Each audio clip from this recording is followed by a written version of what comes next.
A diverse culture enriched with thousands of years of history. A culture that was the foundation of settlement and civilization in present-day Canada. A heritage that was unwithering throughout their history. Who are these potent traits describing? The Indigenous people of Canada. However, Western culture has impaired and continued to impair their legacy, plaguing their culture with stereotypes. Let's talk about the topic of the documentary, debunking stereotypes. Stereotypes towards Indigenous culture are degrading and fallacious. Such stereotypes depict the Indigenous community with falsehoods and spread fabricated truths about their people and culture. Stereotypes towards the Indigenous have been normalized, and its impairment towards Indigenous culture and heritage have been neglected. One such stereotype is the belief that all Indigenous groups share the same values and traditions. Many Indigenous groups pride themselves on their distinctiveness, whether that is their innovations or celebrations. To simply categorize thousands of years of distinct heritage as one is impertinent and disdainful. Indigenous culture is distinct yet alluring. In this documentary, we will be taking a glimpse at a variety of Indigenous groups and what makes these groups unique. Let's talk about the first group of people, the Inuit community in Canada. The Indigenous people of Canada are split into three primary groups, the Inuit, Métis, and First Nation. The history of the Indigenous people of Canada can be traced back to 14,000 years ago. However, the Inuit, Métis, and First Nation have had their history traced to different origins. Regardless, their diverse origin only further hints at the potent culture they would become. The Inuit people settled in Canada around 800 or 1,000 years ago. Their history is diverse and rich, known as nomads traveling fixated on survival. According to archaeologists, the Inuit people moved eastward from western Alaska into the northern Arctic regions of Canada as well as Greenland. Many Inuit people continue to inhabit the northern regions of Canada, such as Nunavut, as well as other regions throughout Canada. The Inuits' culture is unique, as they had to adapt to a chilling and dangerous Arctic. The Inuit pride themselves on their ability to hunt and provide, traits that are deemed admirable. As such, their people have made inventions to better their lives and aid in hunting. One such invention was the parka. The parka is a piece of traditional Inuit clothing. Designed to aid in hunting, the parka provides warmth and dryness during enduring hunts. Besides the parka, the Inuit also pioneered the invention of the harpoon, a polished spear attached to a string designed to stab and pierce fish. The harpoon has been redesigned and augmented into the harpoon we see in modern-day fishing. Hunting and feasting is at the heart of Inuit culture, with many religious rituals and ceremonies associated with hunting and feasting. The Inuit believe in animism, where all living and non-living beings have a spirit. A religious ceremony that the Inuit performed was the bladder dance. The dance indicated a successful hunt, and was performed in ceremonial houses called kashuns. The Inuit will honor the bladder of the animal where they believe the soul lied, and return it to sea, hoping it finds a new body. Although there isn't footage of the bladder dance, as it is sacred, there is other Inuit dances that resemble it. The Inuit have lived a unique lifestyle, centering their traditions and values around their religion and hunting. Their unique environment has enabled their culture to grow into the robust culture we see today. Now let's take a look at the second group of people we will be talking about, the Métis people of Canada. The Métis people are a community that emerged during the 18th century who live neither a quiet nor sedate lifestyle. The Métis are unique as they are born as mixed bloods, when European men and Indigenous women started having children during the Great Lakes fur trade. Initially, the Métis were born to forge a deeper connection between the Indigenous and the French.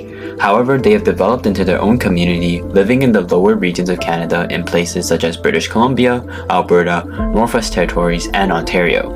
As such, much of the Métis' history revolves around the fur trade and the establishment of settlement in present-day Canada. The Métis have invented their own tools and resources that have aided in the fur trade. Is the York boat. The York boat was a revolutionary invention. It allowed faster and more effective handoffs between the Indigenous and Europeans, giving the Métis an upper hand in the trade.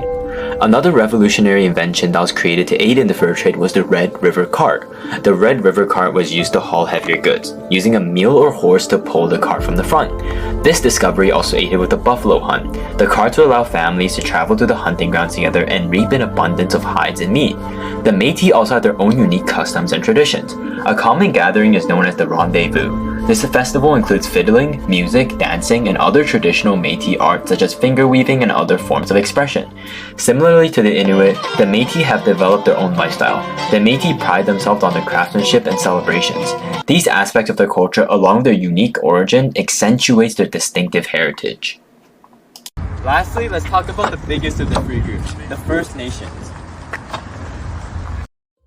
Finally, the First Nations are the largest of these three indigenous groups and are recognized as anyone of indigenous descent who isn't Inuit nor Métis. Prior to colonization, the First Nations already had established their own distinct lifestyles and heritage depending on where they resided in Canada. The First Nations were divided into 6 groups. This consisted of the Woodland, Iroquois, Plains, Plateau, Pacific Coast, and Mackenzie and Yukon River basins.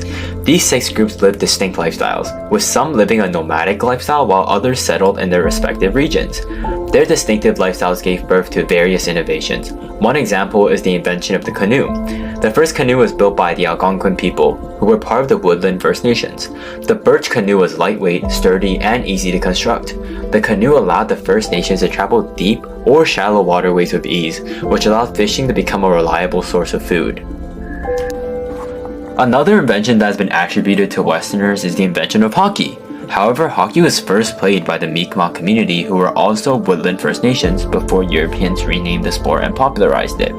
The First Nations group also had their own celebrations and rituals. Perhaps the most renowned of these traditions is the powwow. The powwow is a spiritual and social gathering that celebrates First Nation heritage and nature. The ritual is sacred and seen as a privilege, a time to rekindle friendships, dance, feast, and storytell. The celebration was created in the 1800s by the Poncas, who were part of the Plains First Nations. Nowadays, despite the harm imposed on these groups, much of their heritage has been preserved and continue to thrive. These communities have become more independent, and now there are over 630 communities in Canada. These groups speak their own languages and have their own customs. Next, we will be talking about some local indigenous groups in our area, such as the Musqueam people. After taking a look at the 3 main indigenous groups in Canada, there is no doubt their values and traditions are diverse and resemble the group's values and culture. When we take a closer look at the indigenous groups in our province, British Columbia, these groups also have their own unique customs and traditions. One such group are the Musqueam people. The Musqueam First Nation have inhabited the Vancouver region for thousands of years. Their culture has influenced different parts of our city and our culture. I wanted to highlight some aspects of our city that had indigenous art from local indigenous artisans. One such piece of art I found was his mural outside of Richmond Center. The work of art is an astounding 6 stories tall and was built by Musqueam artist Thomas Cannell. The art was a mural and representation of indigenous culture and symbols. The mosaic of fish, whales, and eagles under the sun, moon, and stars depict traditional iconography of the Musqueam culture. Besides the mural, these pieces of indigenous artistry were put on display at the KPU Museum. Although I couldn't find the specific artisans who created these works of art, when I visited the exhibit, they were by local artists.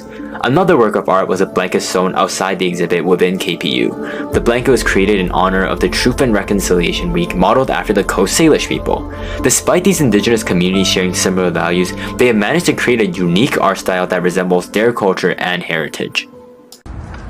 Lastly, I talked to a classmate of mine who is from the Wet'suwet'en First Nation. I asked her a couple questions about her culture and what she thought about these racist stereotypes that impair the First Nations legacy.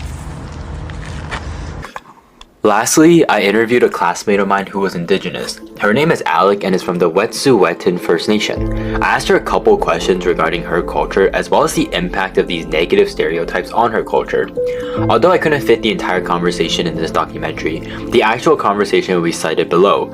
However, I will try to summarize what she said in a quintessential manner. Alec expressed an aspect of her culture she found unique and special, which was storytelling. Storytelling enables the passing of knowledge, wisdom, and allows her family members to deepen their relationship. When asked about the impact of these stereotypes on indigenous culture, she mentioned although it is important to acknowledge the differences in culture, we should treat all indigenous people the same.